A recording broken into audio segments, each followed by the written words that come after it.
Final Fantasy 15 is a weird case. It seems like that's a common thing, honestly, with the Final Fantasy series lately. I've seen reactions running the gamut. Some people love it, some are indifferent, some absolutely hate it. I played the game when it got its 60 FPS update on the PS4 Pro. I was really into it for like the first 10 hours or so. Then I just stopped playing. I'm sure you guys can relate. Seems like, you know, you're into something, then out of nowhere, you're done with it. I think it had a lot to do with the characters.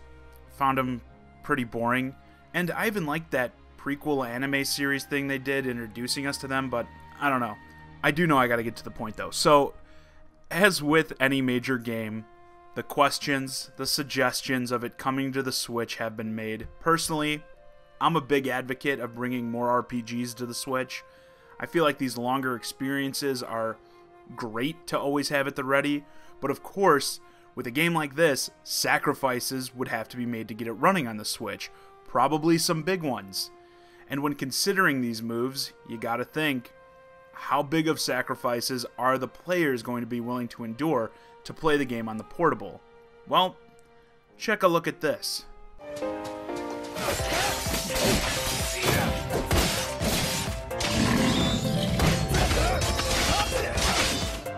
you, Slowpoke! I'm going on ahead! Frightening. I'll just let you look at this for a few more seconds. Had enough yet? So what you're looking at is Final Fantasy 15 Pocket Edition, an upcoming mobile version of the game for smartphones, tablets, etc.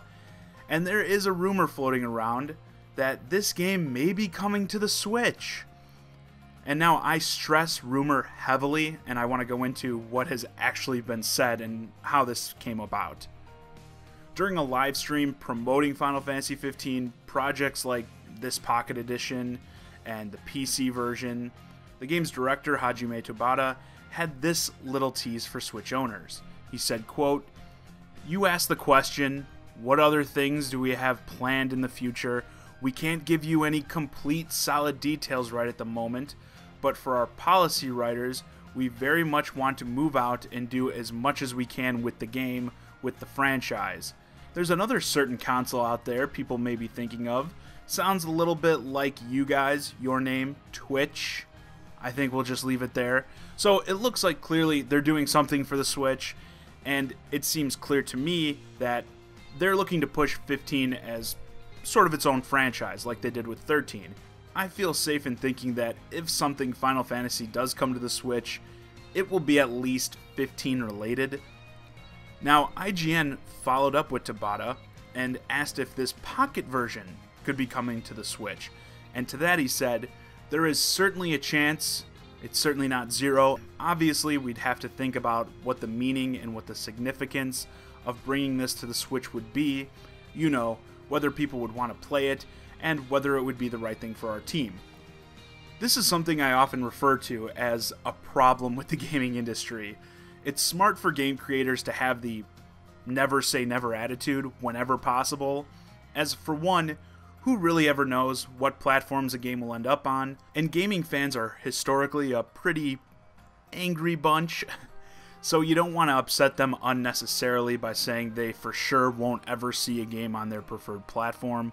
But in turn, this results in the rumor mill firing up every time one of these creators says it's possible we'll see X game on any given platform. But I'm not trying to get into that today. I want to say no. I don't claim to speak for every Nintendo fan, but I feel pretty confident in saying Switch owners don't want these types of games on the console. For one, say what you want about the amount of games on their systems, Nintendo sets a high bar with their first-party titles and their exclusives. Like, seriously, do you want to put this monstrosity up against Xenoblade 2? I mean, good luck with that. But it's not just about that, to me.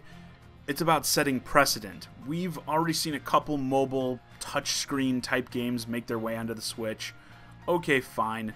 But I don't think we want mobile games flooding the platform. To some of you, you may just think, oh, well, what's wrong with more games?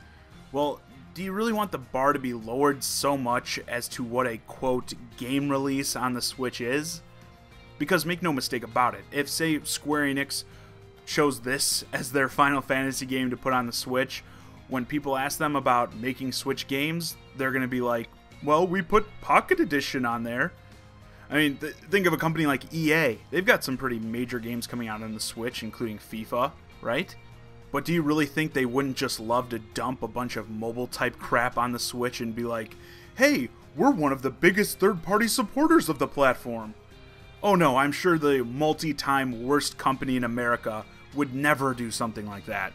Essentially, I don't think Nintendo fans want that sort of an image shift. I mean, you get the way like the console wars and system perceptions affects things. Like, you know, I've gone on at length already about people referring to Nintendo as the kiddie console. Do you really want to add a mobile game dumping ground to that? Like, sure, having less games than the competition is problematic, but I don't think if they padded their library with a bunch of mobile titles, that it would help things either. I mean, think of these like offshoot systems like the Ouya, right? They advertise, oh, there's thousands of games or whatever the hell there is to play on it, but they all suck. Like, I'm not saying an influx of mobile games would necessarily directly hurt you, the user, but it's going to hurt the perception of the system and could hurt the overall interest in the system. Would you really want to see Switch ads promoting like Candy Crush and Clash of Clans and crap like this? It's just, to me, it's not worth it. I don't think the interest would be there, and I think it would, in the long run, again, hurt the way people perceive the system. It's kind of like how I've mentioned I felt the advertising for the Wii U played a part in its downfall. I think being the home of mobile game ports would really hurt the Switch's overall image in the gaming landscape. And believe me, if it picked up even just a little bit, I have no reason not to think these games would flood in. They're cheap to make, and probably even cheaper to port. And don't even get me started on the microtransactions that almost always accompany this crap. Yeah, I don't think Nintendo wants this image, and I don't think the Switch owners want these games anyway. But yeah, with that, this video's a wrap. Let me know what you'd think about a possible influx of mobile games on the Switch in the comments. Would you, for some reason, want to play this Final Fantasy XV Pocket Edition? Are you a masochist? Let us know. As always, I'm John Zakari, and thanks for watching.